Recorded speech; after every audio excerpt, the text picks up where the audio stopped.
Vale. Estem veient que ara mateix l'enunciat ens diu que tenim una escala de mà que està repenjada en una paret d'un edifici. I ens diu que el peu que hi ha a l'escala fins a l'edifici, és a dir, la distància aquesta d'aquí, sí, ens diu que són 12 metres de distància.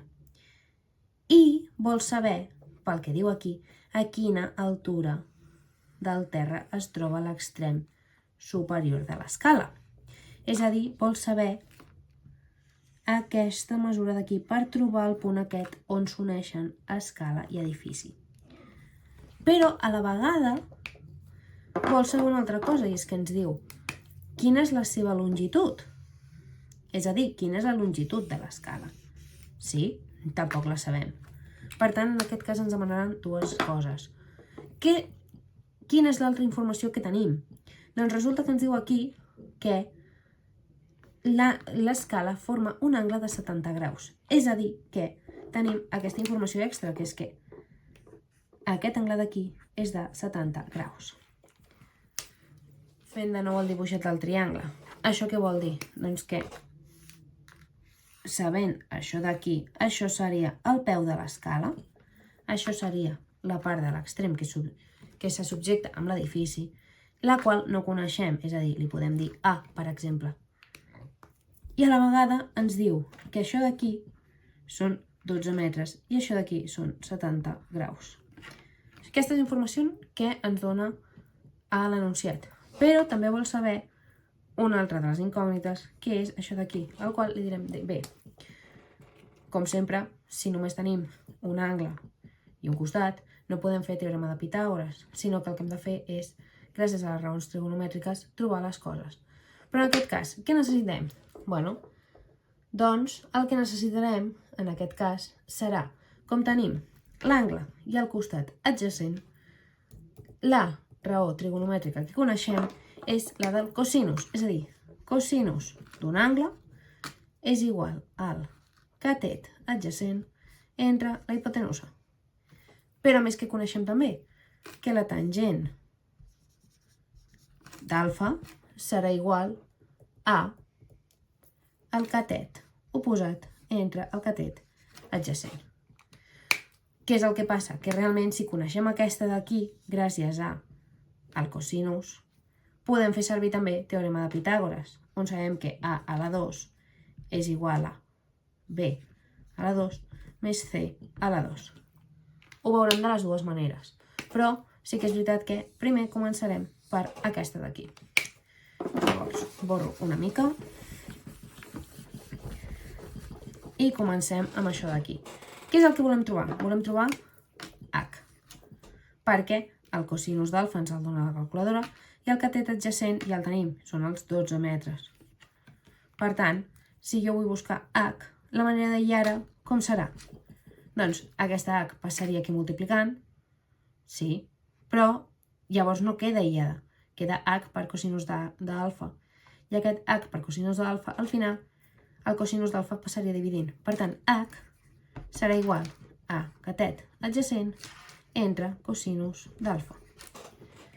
I això, si ho posem a la calculadora, sabem que H serà aproximadament, sabem que és 12 entre cosinus de 70, ho veiem aquí, això ens dona aquest valor, és a dir, aproximadament ens dona 35,09. I recordem que això és metres, no ens deixem els metres.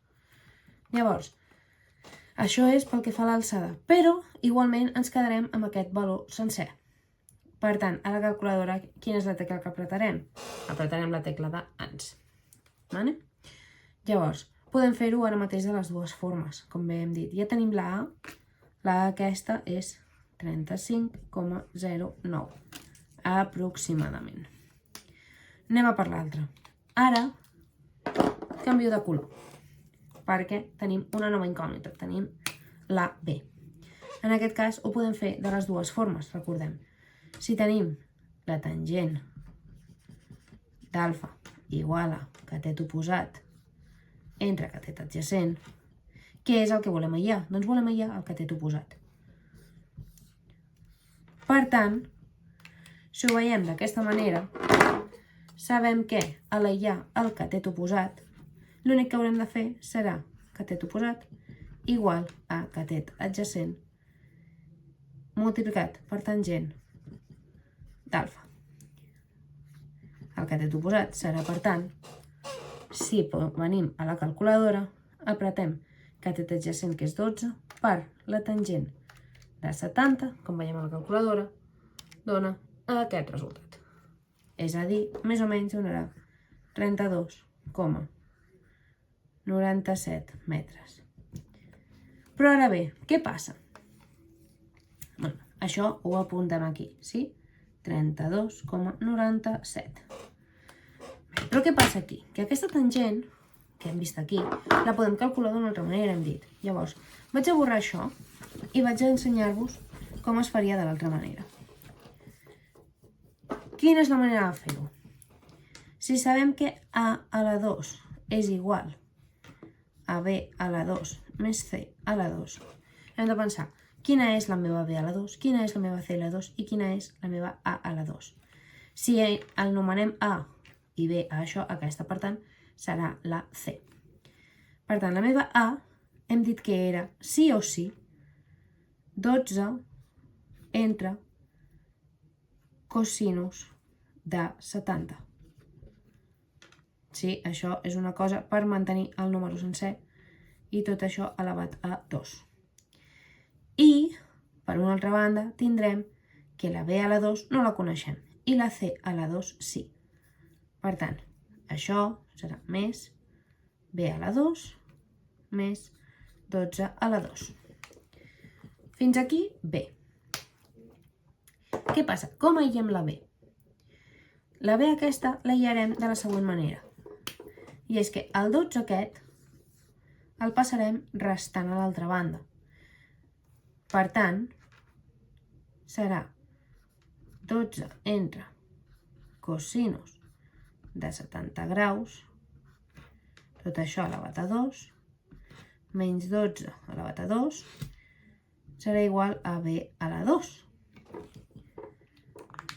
Però la B segueix sense estar del tot aïllada, perquè ens falta eliminar el quadrat. Com s'elimina el quadrat? Doncs el quadrat normalment s'elimina, tots ho sabem, passant a l'altra banda com una arrel quadrada. Per tant, tindrem que el valor de l'arrel quadrada de 12 entre cosinus de 70, tot això elevat a 2, menys 12 elevat a 2, tot això està dintre de l'arrel quadrada, això ens donarà el valor de B. Si això ho afegim tal qual a la calculadora, ens dirà que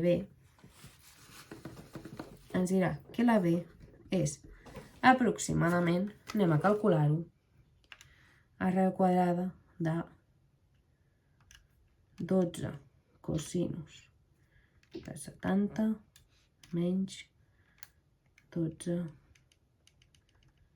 tot això elevat a 2.